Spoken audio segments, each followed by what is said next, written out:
England പര്യടനം അടുത്തിടെ നിൽക്കവേ തികച്ചും അപ്രതീക്ഷിതമായിട്ടായിരുന്നു ശരിക്കും Indian test captain Rohit Sharma red ball ക്രിക്കറ്റിൽ നിന്നും വിരമിക്കൽ പ്രഖ്യാപിച്ചത്. ടെസ്റ്റിൽ സമീപകാലത്തെ മോശം പ്രകടനങ്ങൾ മൂലം ടെസ്റ്റ് ടീമിൽ അദ്ദേഹത്തിന്റെ സ്ഥാനം ചോദ്യം ചെയ്യപ്പെടുകയും ചെയ്തു. ഇംഗ്ലണ്ട് പര്യടനത്തിനുള്ള ടീമിന്റെ നായക സ്ഥാനത്ത് നിന്നും രോഹിത്തിനെ പുറത്താക്കാനുള്ള നീക്കത്തിലായിരുന്നു ശരിക്കും BCCI ഉണ്ടായിരുന്നത്. ഈ സാഹചര്യത്തിനിടെയാണ് ഹിറ്റ്മാന്റെ വിരമിക്കൽ പ്രഖ്യാപനം നടന്നത്. രോഹിത്തിന്റെ പിൻഗാമിയായി യുവ ബാറ്റിംഗ് സെൻസേഷൻ ഗില്ലിന്റെ പേരാണ് ഫേവറേറ്റ് ഇപ്പോൾ കൂടുതലും അഭിപ്രായപ്പെടുന്നത്. പക്ഷേ അദ്ദേഹത്തെ റെഡ് ബോൾ ടീമിന്റെ നായകസ്ഥാനം ഇപ്പോൾ ഏൽപ്പിക്കുന്നത് അത്ര മികച്ച തീരുമാനമായിരിക്കില്ല എന്ന വിലയിരുത്തലും കാര്യമായി തന്നെ നിലനിൽക്കുന്നുണ്ട്. ഇതിന് പിന്നിൽ നിലനിൽക്കുന്നത് പ്രധാനപ്പെട്ട 3 കാരണങ്ങളാണ്. ഏകദിന ക്രിക്കറ്റിൽ നിലവിൽ ലോകത്തിലെ ഏറ്റവും മികച്ച ബാറ്റർമാരിൽ ഉൾപ്പെടുന്നതാണ് ഗിൽ എന്ന താരം.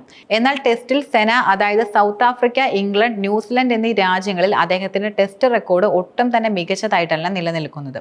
ഈ രാജ്യങ്ങളിലെ പേസും ബൗൺസും സ്വിങ്ങുകളും പിച്ചുകളും എല്ലായ്പ്പോഴും പതറിയിട്ടുള്ള ഒരു താരം കൂടിയാണ് ഗിൽ എന്നത്. അതിനാൽ ഇങ്ങനെ ഒരാളെ ഇന്ത്യയുടെ പുതിയ ടെസ്റ്റ് ക്യാപ്റ്റൻ ആകുമോ എന്നത് നിലനിൽക്കുന്ന ഒരു ചോദ്യമാണ്. സെന രാജ്യങ്ങളെ ടെസ്റ്റ് ടീമിൽ സ്ഥാനം പോലും ഗിൽ അർഹിക്കുന്നുണ്ടോ എന്നതും നിലനിൽക്കുന്ന മറ്റൊരു സംശയമാണ്. അതുകൊണ്ട് തന്നെ എല്ലാ താരങ്ങളിലും പിച്ചുകളിലും തിളങ്ങാൻ സാധിക്കുന്നയാളെയാണ് പുതിയ ടെസ്റ്റ് നായകനായി ടീമിന് ആവശ്യമായിട്ടുള്ളത്. വിരാട് കോഹ്ലിയും രോഹിത് ശർമ്മയും എല്ലാം ഇന്ത്യൻ ടെസ്റ്റ് ടീമിന്റെ നായകസ്ഥാനം ഏറ്റെടുക്കുന്നതിന് മുൻപ് തന്നെ ഒരുപാട് അനുഭവ സമ്പത്ത് നിലനിന്നിരുന്ന താരങ്ങൾ കൂടിയായിരുന്നു. ദീർഘകാലം ടെസ്റ്റ് ടീമിന്റെ വൈസ് ക്യാപ്റ്റന്റെ റോളിൽ പ്രവർത്തിച്ചതിന് ശേഷമാണ് ഈ താരങ്ങൾ സ്ഥിരം നായകരായി മാറിയിരുന്നത്. എന്നാൽ ഗില്ലിന്റെ കാര്യത്തിൽ ഇത് കാണാൻ കഴിയുകയില്ല.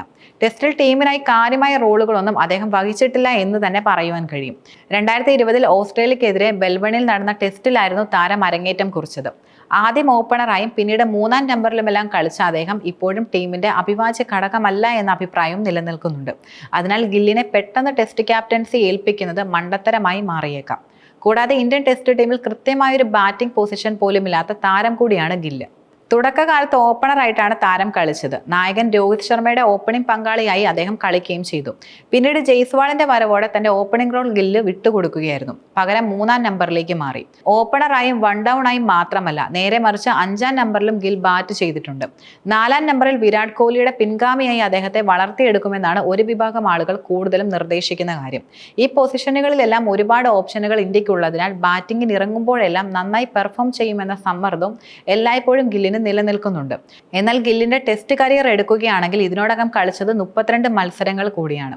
59 ഇന്നിംഗ്സുകളിലായി 35.06 ശരാശരിയിൽ 1893 റൺസും അദ്ദേഹം സ്കോർ ചെയ്തിട്ടുണ്ട്. 7 സെഞ്ചുറികളും 5 ഫിഫ്റ്റികളും ഇതിൽ ഉൾപ്പെടുകയും ചെയ്തു.